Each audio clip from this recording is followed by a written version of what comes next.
ஆக்சுவலா அம்மா நல்லா பாப்புலர் ஆனது தேவதாஸ் தான். தேவதாஸ், மாயாபஜார், அந்த கட்டோத்கஜ வேஷம் போட்டது. அதுலேருந்து நல்லா பாப்புலர் ஆனாங்க. பாசமலர் வந்து அந்த எமோஷன் இருக்கு இல்லையா? அந்த அண்ணன், தம்பி எமோஷன் வந்து நெறைய பேர ஈர்த்தது. இன்னைக்கு கூட அண்ணன், தங்கை யாரையாவது வெளியில பார்த்தோம்னா, "அவ பாசமலர்டா" அப்படின்னுவோம். சிப்லிங்ஸ்க்கு நடுவுல நெறைய சண்டை, சொத்து சண்டை, இதெல்லாம் ரொம்ப அதிகமாயிட்டது. மெயினா சொத்து சண்டை. ஸோ, அந்த மாரிலாம் இருக்கும்போது, இப்படி ஒரு படம் பார்த்தா, அந்த வேல்யூ மாறும். ஆனா அத ரெஃபரன்ஸ் வச்சு அவ்வளோ தமிழ்லயே அவ்வளோ படங்கள் வந்திருக்கு. தெலுங்குல எல்லாத்துலயுமே அத வச்சு அண்ணன், தங்கச்சினாலே அவங்களுக்கு பேஸ் வந்து போய் பாருங்க பாசமலர் ஒரு வாட்டி பார்த்துட்டு வாங்க அப்படின்னு கரெக்ட். இருக்கும். ஆமா.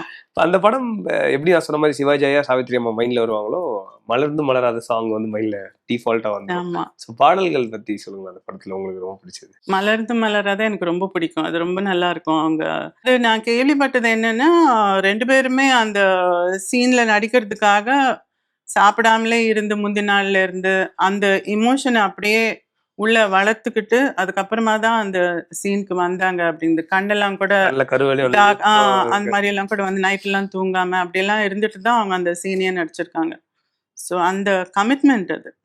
அந்த மூவி கேரக்டருக்கு குடுத்திருக்கிற இம்பார்ட்டன்ஸ், கமிட்மெண்ட். ஆன் ஸ்கிரீன்ல 2 பேருக்குமான வெரைட்டி ஆஃப் ரோல்ஸ் பண்ணியிருக்காங்க. பெர்சனல் லைஃப்ல எப்படி எந்த அளவுக்கு அவங்களுக்குள்ள பாண்டிங் அவங்க 2 பேருக்கும்? 2 ஃபேமிலீஸும் ரொம்ப க்ளோஸுங்க நாங்க. ஏன்னா, அங்க சாந்தி அக்காவுக்கு கல்யாணம் நடக்கும்போது கூட அம்மா தங்கை ஸ்தானத்துல இருந்து என்ன செய்யணுமோ அம்மா பண்ணியிருந்தாங்க.